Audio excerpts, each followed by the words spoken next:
Sablay. So yun, mapagpalang umaga sa inyong lahat mga tol, no? So welcome back ulit sa ating YouTube channel. Umaga. So tuloy tayo. So naiwalay man tayo sa ating ibang kasamahan, pero dito pa rin tayo. Patuloy na hinahanap yung pamilya ni Dave, lalo na yung kasama natin, dahil hindi ko alam kung saan na po sila ngayon. Yan, Dave, buti lang ay magkasama kami ni Dave. Sa aming pagkahiwalay ay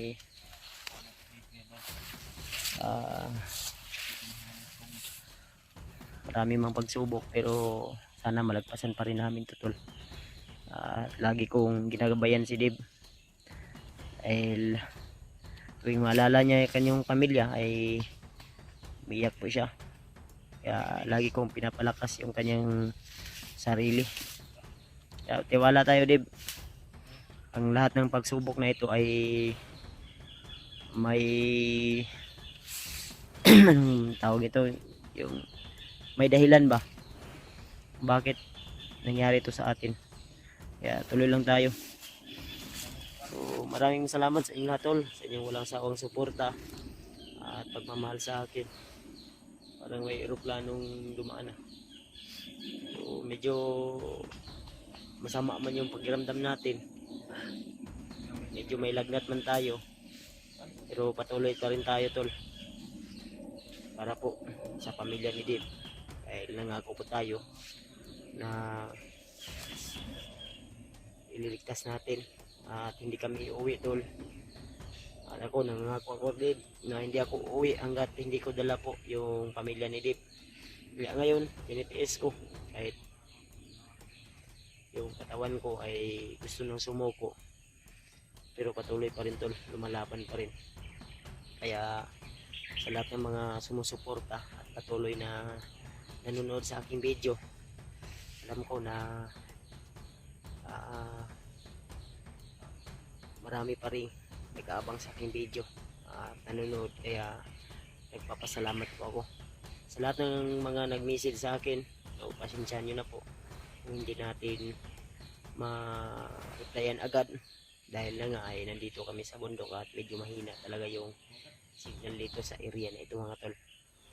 Kaya gustuhin ko mag-live sana para kahit minsan ay makausap ko kayo.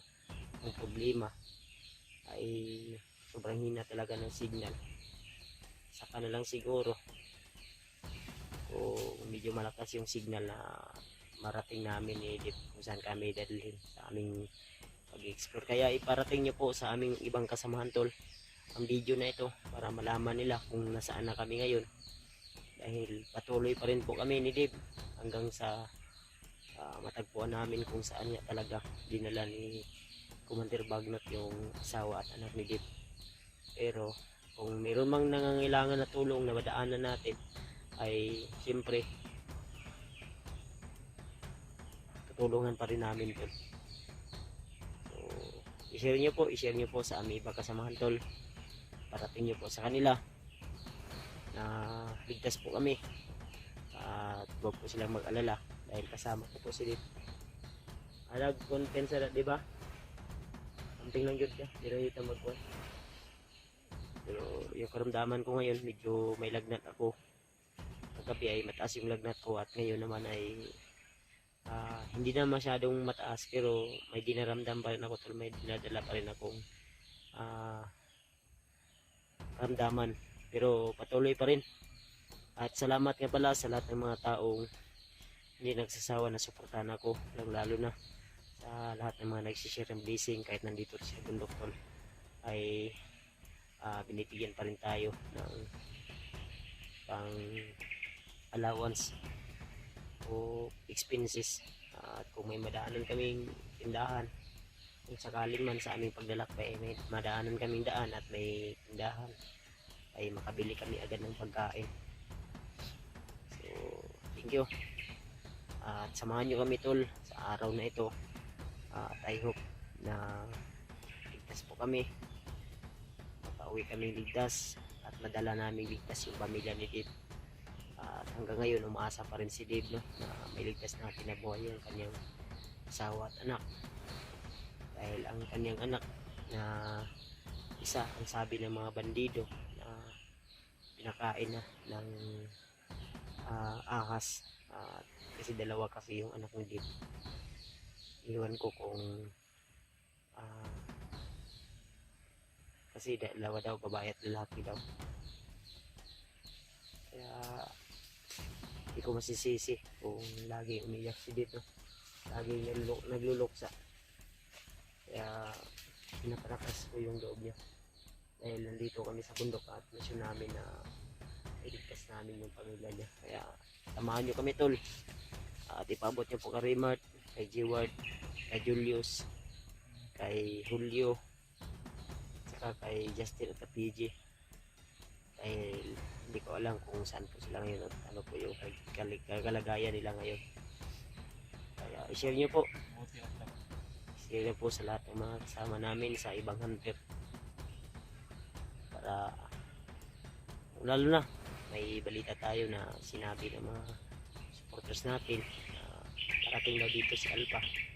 So, di ako sure kung saan siya mapadpad, kami ba yung unang kakita sa kanya o yung iba nating kasamahan. Kaya sige lang tol, ipag-pray nyo lang po kami na ligtas po kami lagi, dahil ang bundok na ito ay sobrang mapanganib talaga, lalo na kung hindi ka po sanay sa kabundukan, dahil hindi mo talaga alam kung ano po yung gagawin. Kaya salamat po talaga ng marami. Yan, si Dave. Siguro yung lagnat ko brad sa ubo at sipon siguro na ko ni. Dalayan ang ubo at sipon. Yan. Naririnig naman siguro yung boses ko tol, medyo iba talaga. Parang yung lagnat ko ay nasa loob yung lagnat ko. Umiinit yung katawan ko at parang ano ba. Pero tuloy pa rin tayo. Laban pa rin. Patuloy pa rin. Dahil alam ko may katapusan po ang lahat ng paghihirap ko dito tol. Hindi naman dito nainit may signal di banda ko. Hindi maka-signal taon niya no. Maka-tawag o maka-chat sa atong ubat kauban. Kung asa na sila karon.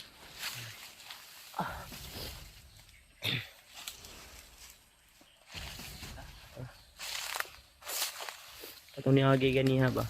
Mga bandido gyapon to bay. Dari man to banda oh. May dumaan kanina tol. Mga 8 yata sila o 6. Kasi yung iba na sa baba, yung iba dito banda dumaan.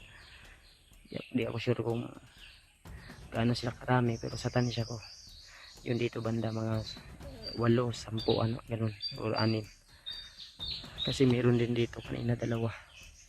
Kaya nagtago kami dito sa ilalim ng kahoy na ito. Kaya sana tulay ligtas po kaming dalawa ni Dib na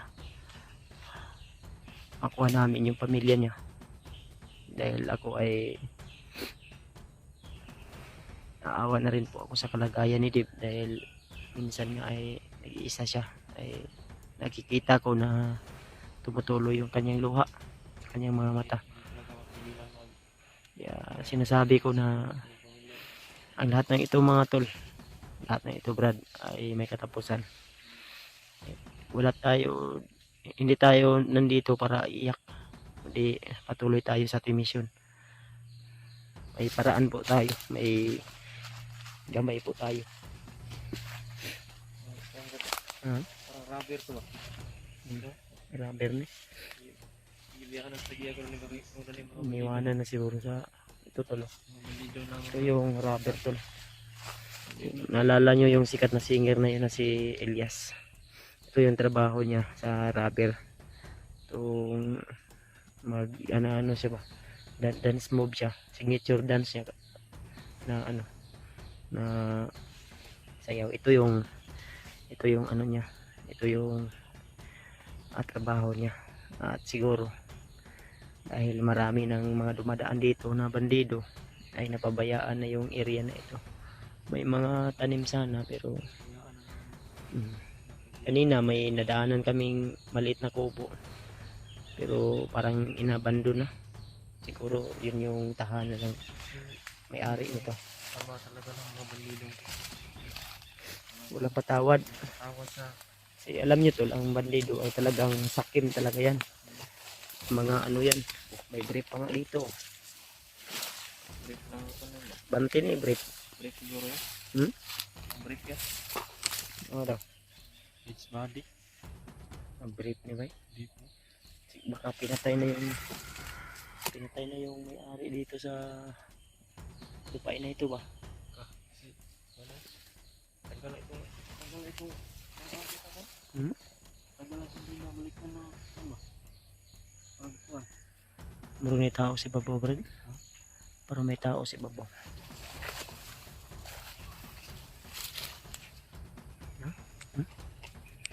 Oh, nabili mo ba? Dahil ni. Dahil eh. Ba ito?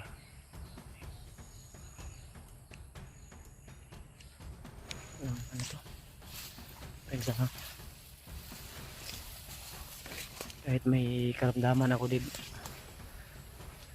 ay ipapakita ko sa iyo kung paano lumaban ng mabilis. Babos kahoy eh. Ha? Sniper? Dili. Ano? Kahoy mo eh. Tulo. Ayan tulo. Ayan tulo. Babaw ng kahoy. Kasi nandito tayo sa baba ng ano. Dili. Ay pensa may ano din dito. Ayun o. Dumaan na naman.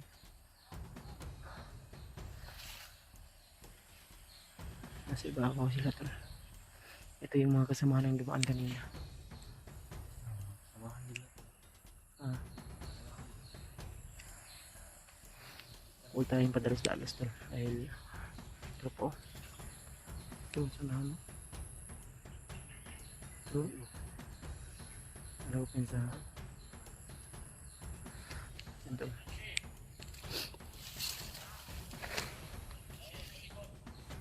Gaya ng sinabi ko to kay Dave na kung maaari na hindi namin muna paslangin yung kalaban, saka na namin lulusubin kung may pagkakataon na kaya. Kasi mas lalo silang mahigpit sa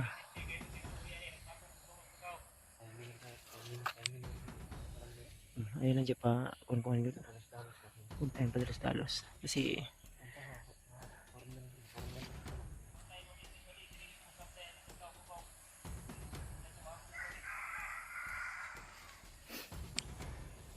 ingatan tayo talaga.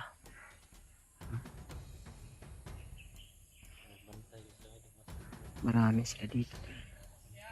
Mahirapan kaming makaligtas dito kung agad-agad kaming lulusob na walang timing kaya Dib, dalhin mo lang yung camera ko Dib, sundan mo lang ako diba, hawakan mo to. Hindi talaga pwede na magpaputok tayo kasi dami nila.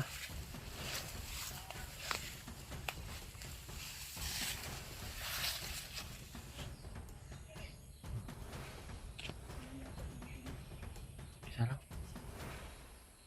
Bulag-bulag sila. Wala lang.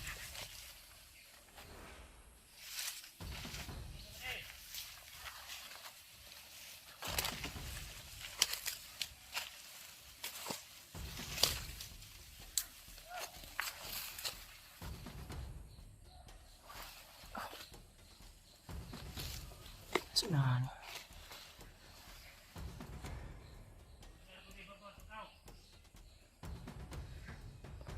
Si Papa ng puno.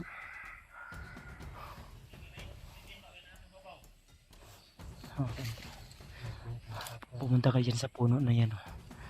Dyan sa puno na yan. Oh. Tago ka dyan. Lalapitan ko yung isa. Huh?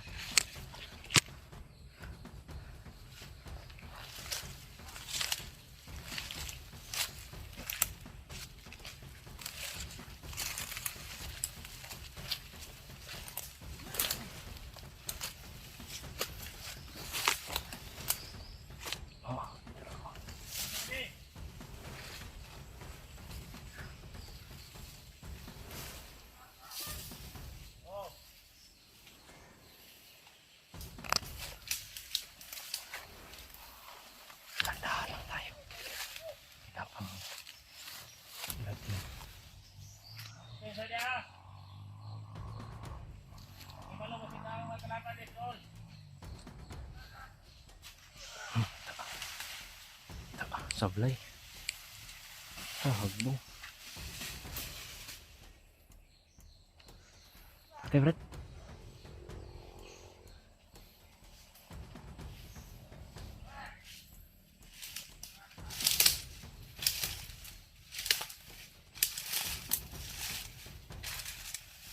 Patay.